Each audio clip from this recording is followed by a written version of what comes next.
मारा जीवन रतना सारथी प्रभु तमे छो मारा जीवन रतना सारथी कृष्ण तमे छो मारा जीवन रतना सारथी कृष्ण तमे छो भाव ने प्रेम थी भाव प्यार से उस प्रभु को याद करो। जय भाई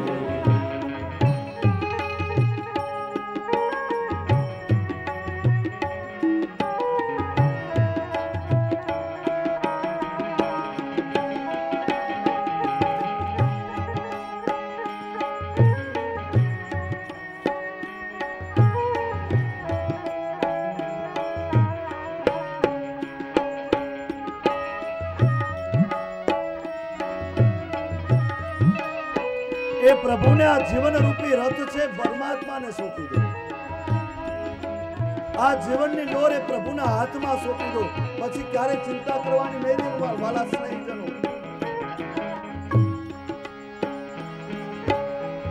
જ્ઞાન ભક્તિ બે પૈડા રચના ज्ञान भक्ति બે પૈડા રચના જ્ઞાન ભક્તિ બે પૈડા રચના જ્ઞાન ભક્તિ બે પૈડા રચના ચલાવવાને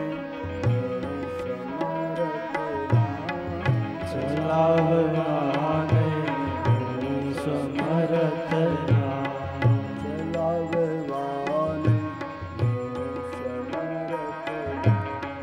ચલાવવાને હું સમર્થ ના મને ના ઘોડા ના દોડે મનના ઘોડા ના દોડે મને ના ઘોડા ના દોડે મનના ઘોડા ના દોડે જાને ક્યાં બેદરકારી મારા જીવન રચના સારથી પ્રભુ તમે છો મારા જીવન રચના સારથી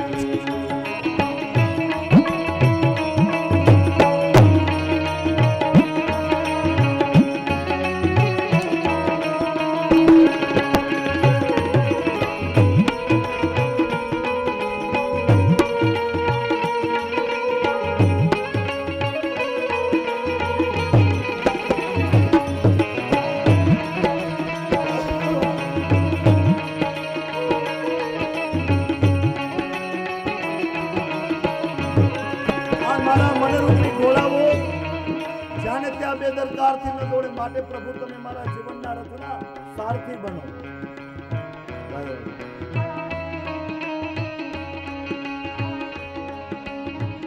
અને આ રથના ઘોડાઓનું નિયંત્રણ કોના હાથમાં હોય? એના સારથીના હાથમાં। શરીરને રથ કયો છે, ઇન્દ્રિયોને અશ્વ કહ્યા છે, મનને લગામ કહે છે, આત્માને રથી કયો છે। સારથી બનાવો શ્રી હરિને, બેસાડો હૃદયની બેઠક ઉપર। એટલે કહે છે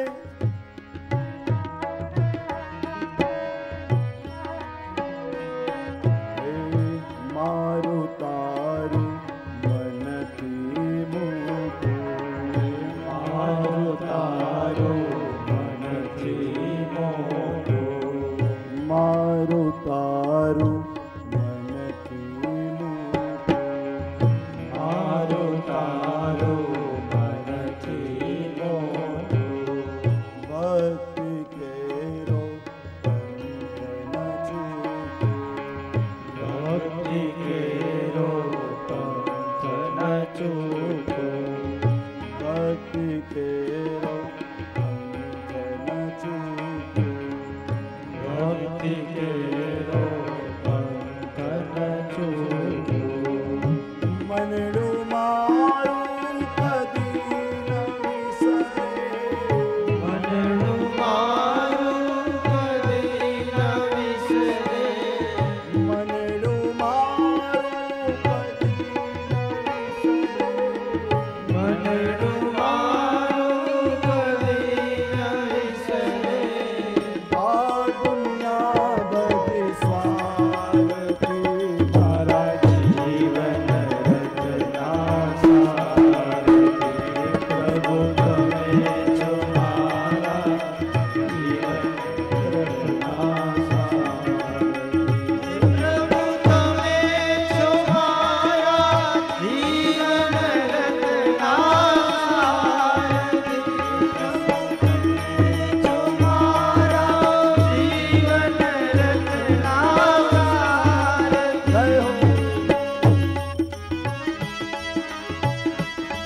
પ્રભુ તમે છો મારા જીવન રથના સારથી પ્રભુ તમે છો મારા જીવન રથના સારથી કૃષ્ણ તમે છો મારા જીવન રથના સારથી કૃષ્ણ તમે છો મારા જીવન રથના સારથી જ્ઞાન ગીતા ઉપદેશી મુજને બનાવજો પરમારથી મારા જીવન રથના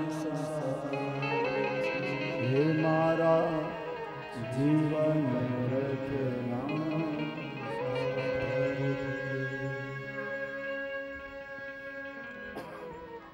માટે જો ભગવાન કૃષ્ણ જેના જીવન રથનો સારથી બની જાય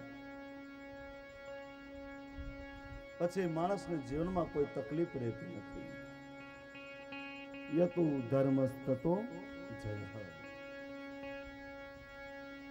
જ્યાં ધર્મ છે એનો વિજય હંમેશા છે.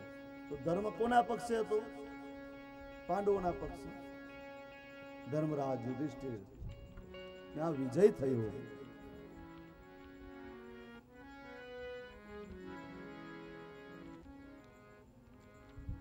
અને જ્યાં ધર્મ છે ત્યાં ભગવાન બિરાજમાન હોય. ધર્મ પાંડવોના પક્ષે છે માટે ભગવાન પાંડવોના પક્ષમાં છે.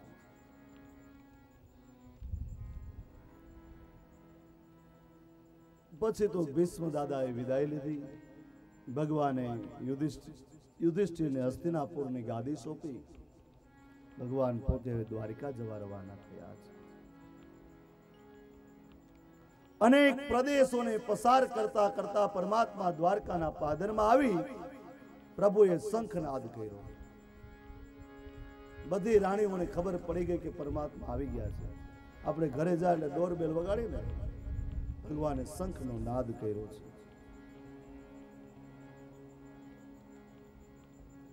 ભગવાને શંખનાદ કરવા માટે શંખમાં પ્રાણ પૂર્યા છે.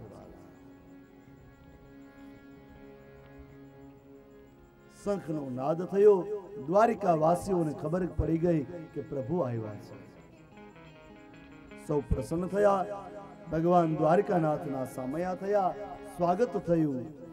પ્રભુ દ્વારકામાં પધાર્યા. વાલા વિદેશ જાય એટલે આપણે એના સામયા કરી પડો દેવા જાય ને.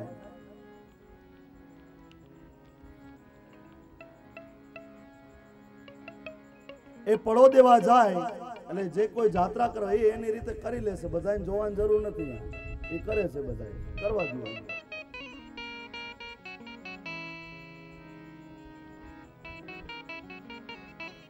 વાલા વિદેશ જાય ત્યારે એના સામયા થાય અને વિદેશથી પાછા આવે એટલે સ્વજનો હોય, ગામના કીર્તનિયા હોય, એ બધા એને લેવા માટે જાય.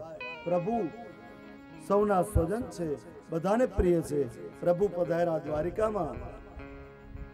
16,108 રાણીઓ છે. પેલા કોને ત્યાં જવું વિચાર કરે છે પ્રભુ. એકની આ જાય તો બીજીને દુઃખ લાગે. મારી આ પેલા હું કામ નહીં અગાઉ. આ તો 16,108 રાણીઓ બધાને 10-10 મિનિટ આપે તો છેલ્લા માતાજીનો વારો કેદી આવે? ભગવાને જેટલી રાણીઓ હતી ને એટલા સ્વરૂપ લીધા. બધાના મેલની અંદર ભગવાન એક સાથે પ્રગટ થયા છે. 16,108 ઘરની અંદર પરમાત્માને એક સાથે આરતી થઈ રહી છે. દરેક રાણીને મનમાં એમ થયું પ્રભુ મારી પાસે છે. કૃષ્ણે કર્યું ને કોઈ કરી ન શક્યો. એને કીધું એવું બધું કરાય, એને કર્યું એવું કઈ કરવાની ઈચ્છા ન રખાય. આપણે બધા કે ને લે એને 16,000 હતી તો આપને શું વાંધો છે, એટલે તારાથી આ એકનું પૂરું નથી થતું, એમાં આંબી રહ્યો, આ 16,000 ની ક્યાં પૂરું થશે?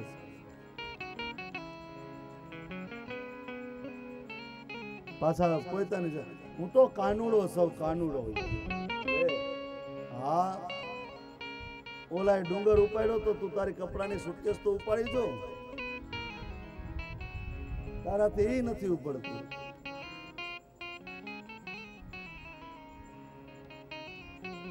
કૃષ્ણે કીધું ને એમ કરવાનું, એને કર્યું એવું કઈ કરવાનું નહીં. કરશો એવું બોલો જય મોરલીધર. આટલા માણસનો અવાજ નથી આવતો કઈ. હે આ કચોટ પરિવાર લાડવા નથી ખવડાવતો.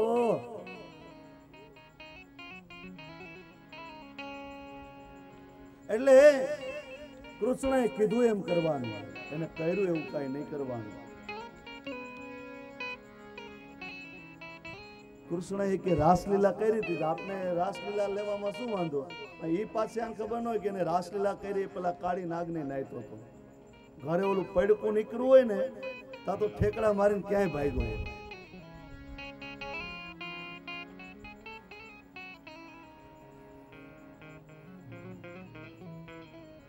માટે કૃષ્ણ ભગવાન 16,108 રાણીઓના ઘરમાં એક સાથે ગયા. કૃષ્ણના ચરિત્રમાં ઐશ્વર્ય પ્રગટ છે. રામજી પાછા આવ્યા અને ભગવાન જ્યારે પુષ્પક વિમાન લઈ અયોધ્યામાં આવે છે ત્યારે આખી જનતા અને દરેકને મનમાં એવી ઈચ્છા છે કે રામજી મને મળે, મારો રામ મને મળે. ભગવાન અંતર્યામી છે, સમજી ગયા કે જ્યાં સુધી દરેક લોકોને વ્યક્તિગત મિલન નહીં આપો ત્યાં સુધી લોકોને શાંતિ નહીં મળે. એટલા માટે તુલસીદાસજી રામચરિતમાનસમાં લખે છે પ્રેમાતુર સબ લોગ નિહારે,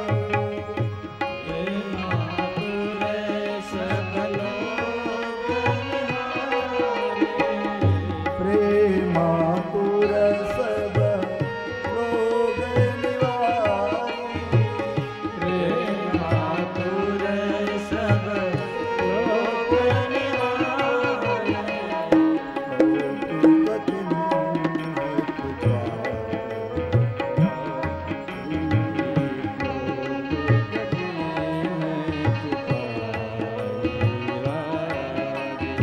દરેક જણને પ્રેમાતુર જોઈ ભગવાને ત્યાં કૌતુક કર્યું. શું કૌતુક કર્યું છે એ પણ તુલસીદાસજી બતાવે છે. જય હો.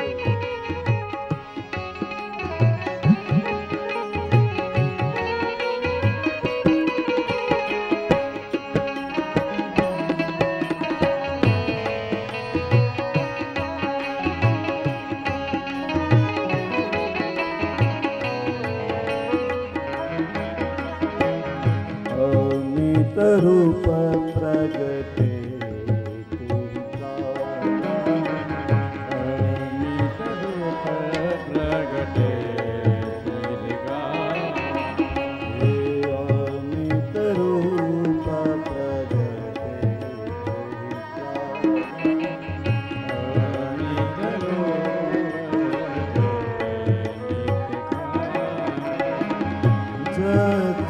जोग मिले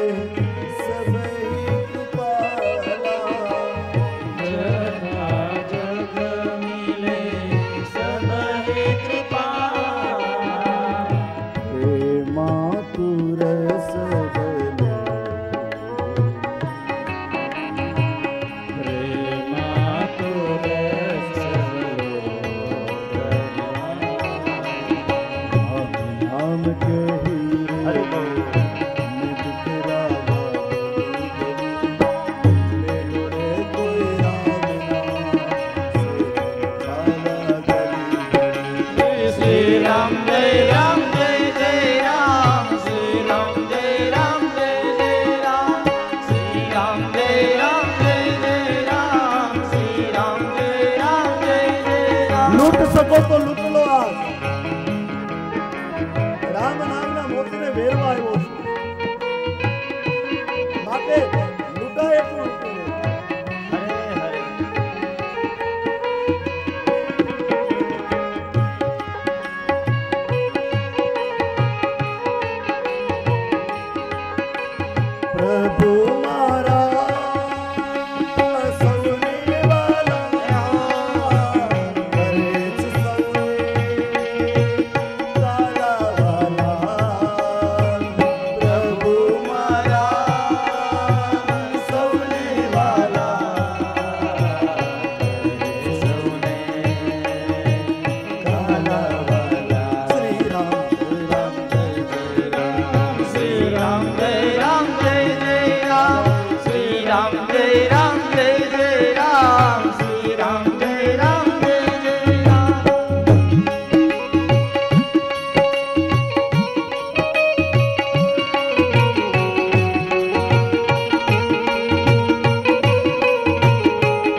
રામચંદ્રજીએ કૌતુક કર્યું છે, દરેકને યથા યોગ્ય રીતે પરમાત્મા મળ્યા છે.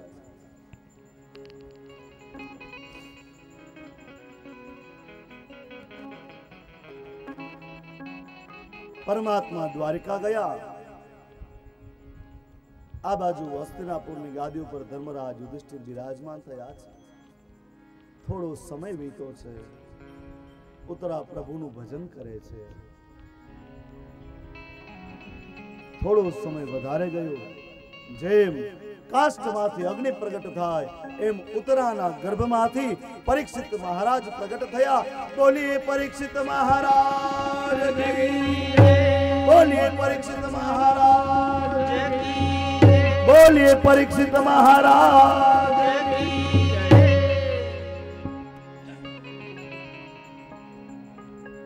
પાંડવો રાજી થયા કે અમારા વંશને વધારનાર બાળકનો જન્મ થયો છે.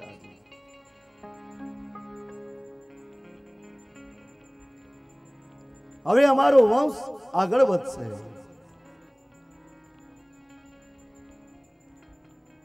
બ્રાહ્મણો આવ્યા, જાત કર્મ સંસ્કાર થયા. બ્રાહ્મણોની પાસે ભવિષ્ય કથન કરાયું. બ્રાહ્મણોએ કહ્યું કે ધર્મરાજ, તમારો પૌત્ર દાશરથી રામ જેવો સત્સંગી થશે, સિબી સમાન શરણાગત વત્સલ થશે, યયાતિ જેવો ધાર્મિક વૃત્તિ વાળો થશે,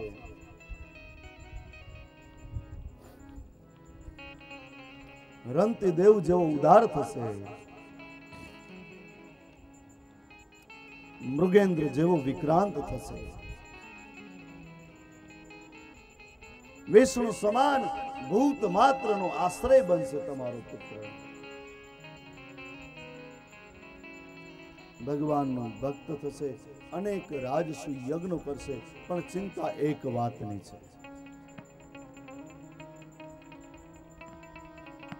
એના હાથની રેખામાં ચક્રવર્તીના ચિહ્નો છે, પરંતુ તક્ષકાદાત્મનો મૃત્યુ દ્વિજપુત્રોપસર્જિતા. આની કુંડળીનું 8મું સ્થાન એટલે કે મૃત્યુનું સ્થાન જોતા એવું લાગે છે તમારા પુત્રનું મૃત્યુ તક્ષક નાગના કરડવાથી થશે અને બ્રાહ્મણના શ્રાપથી થશે. બાળકના જન્મને સમય આજે મરવાની વાતો કરવા લાગી.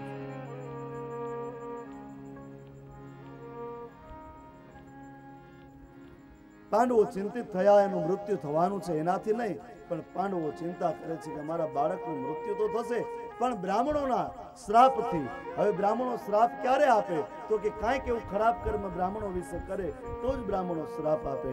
પાંડવો ચિંતા કરે છે કે અમારો પૌત્ર એવું તે કયું કર્મ કરશે કે બ્રાહ્મણોને એને શ્રાપ આપવો પડશે.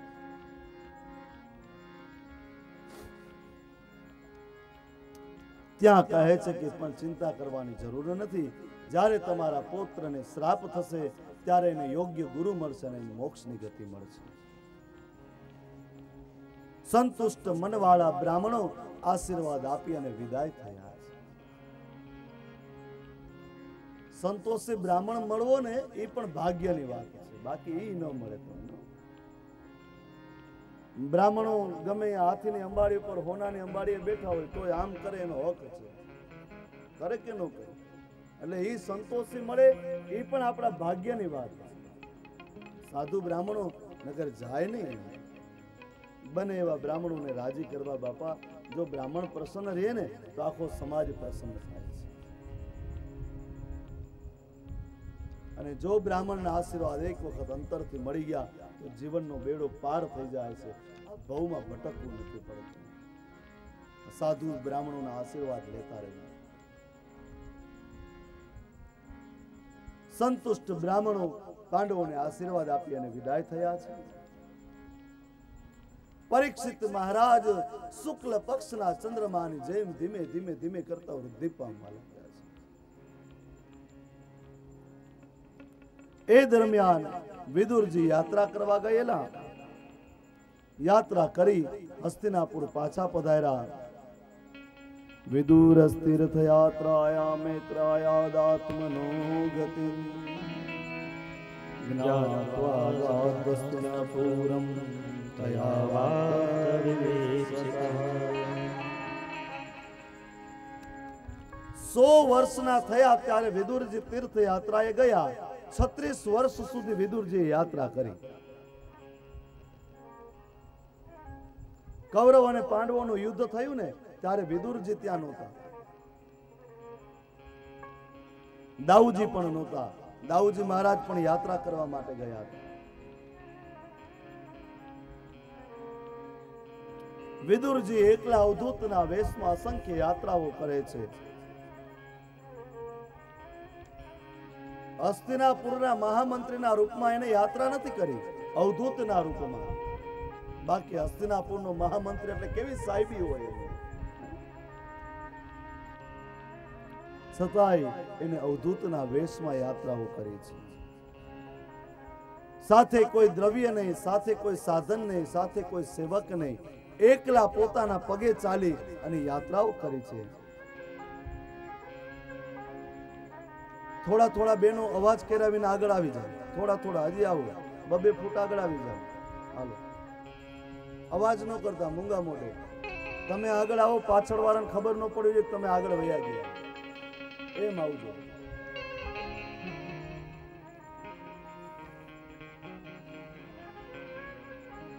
વિદુરજીએ સાથે કોઈ સેવકને નથી રાખ્યો વાલા.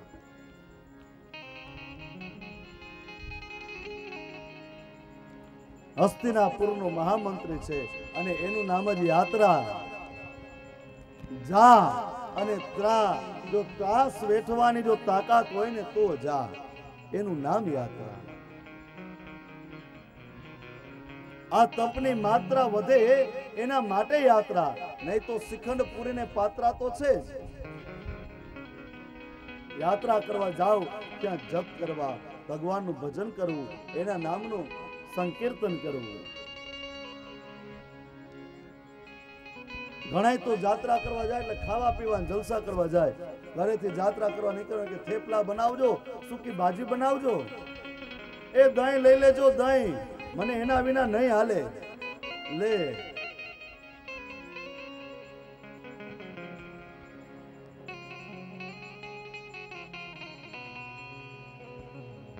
તીર્થયાત્રાનું પણ રહસ્ય છે, એનું મહત્વ છે. તીર્થયાત્રાને ભાવ પ્રેમથી કરવી, એમને ન કરવી યાત્રા. કારણ કે અન્ય ક્ષેત્રે કરેલું પાપ છે એ તીર્થમાં જાઓ ત્યાં એ પાપનો નાશ થાય છે, અને તીર્થમાં કરેલું પાપ એ વજ્ર સમાન થઈ જાય છે, પછી એનો નાશ ક્યારેય થતો નથી. માટે કોઈ પણ તીર્થમાં જાઓ ને ત્યાં પાપ ન કરવું. મંદિરમાં જાઓ ત્યાં સારા વિચારો કરવા. કથા સાંભળવા જાઓ શ્રદ્ધાથી શ્રવણ કરવું.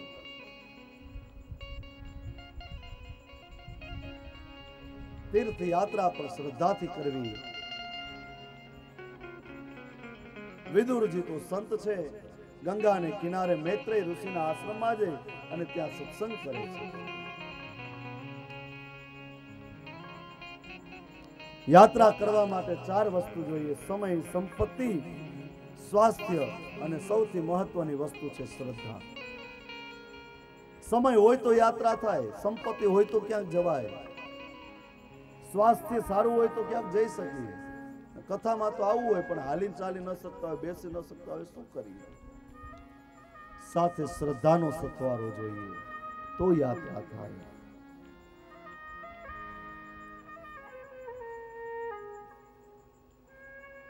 છત્રીસ વર્ષ સુધી વિદુરજી યાત્રા કરી પછી પાછા આવ્યા. કૌરવોનો નાશ થયો. હસ્તિનાપુરની ગાદી ઉપર યુધિષ્ઠિર બિરાજમાન છે. અને એ સમયે ધર્મરાજ યુધિષ્ઠિરે વિદુર કાકાનું સ્વાગત કર્યું, પૂજન કર્યું. તીર્થયાત્રાનું આ મહત્વ છે. આજે પણ આપણે કોઈ જાત્રા કરવા જાય, ભાઈબીજ મથુરા, પછી આવવાના હોય એટલે ઘરે ઓલી બહેનો દિવાલમાં સાથિયા કરે. આજે પહેલો દિવસ, આજે બીજો દિવસ, આજે ત્રીજો દિવસ, છેલ્લો દિવસ હોય એટલે કે કાલ આવી જવાના છે. છેલ્લે દામોકુંડ નાય, ગામના પાદરે આવે એટલે ગામના કીર્તનિયાઓને બોલાવે, તબલા બાંધે, એ જાન પખાડને એને હામયા કરે, અબીલ ગુલાલ ઉડાડે, એને હાર પહેરાવે અને દરેક જણ એને પગે લાગે, વાજતે ગાજતે એને ઘરે લઈ આવે, કારણ કે તીર્થમાં જઈને આવ્યા છે. એટલે કે નહીં, હે શેરી વડાવી સજ કરી